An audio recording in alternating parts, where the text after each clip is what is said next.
تو رجسٹرار صاحب اس کے ذمہ دار آپ بھی اتنے ہی ہوں گے جتنا شیخ الجامعہ صاحب ہوں گے۔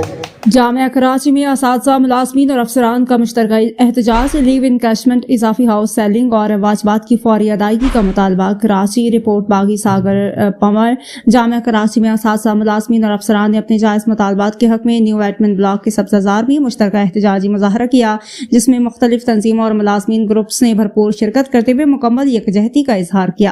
مظاہرین نے لیو انکیشمنٹ، اضافی ہاؤسنگ سیلنگ اور دیگر واجبات کی فوری ادائیگی کا مطالبہ کرتے ہوئے انتظامیہ پر مسائل کے حل میں عدم سنجیدگی اور تاخیری حربے استعمال کرنے کا الزام عائد کیا۔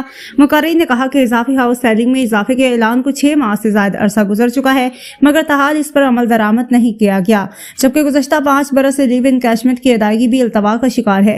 احتجاج میں انجمن اساتذہ، جامعہ کراچی امپلائیز ویلفیئر ایسوسی ایشن، انصاف پسند گروپ، ملازمین اتحاد گروپ، نیوٹرل امپلائیز گروپ، مور گروپ اور جنرل ورکرز اتحاد کے عہدیداران و کارکنان نے شرکت کی۔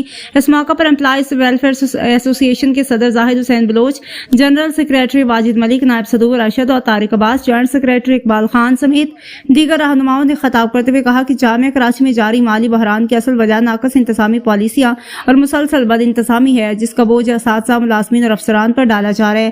مقررین نے وزیر اعلیٰ سندھ، وزیر جامعات اور دیگر متعلقہ حکام سے مطالبہ کیا کہ جامعہ کراچی کے مالی معاملات کی شفاف تحقیقات کرائی جائیں، اساتذہ، ملازمین اور افسران کے تمام واجبات فوری طور پر ادا کیے جائیں۔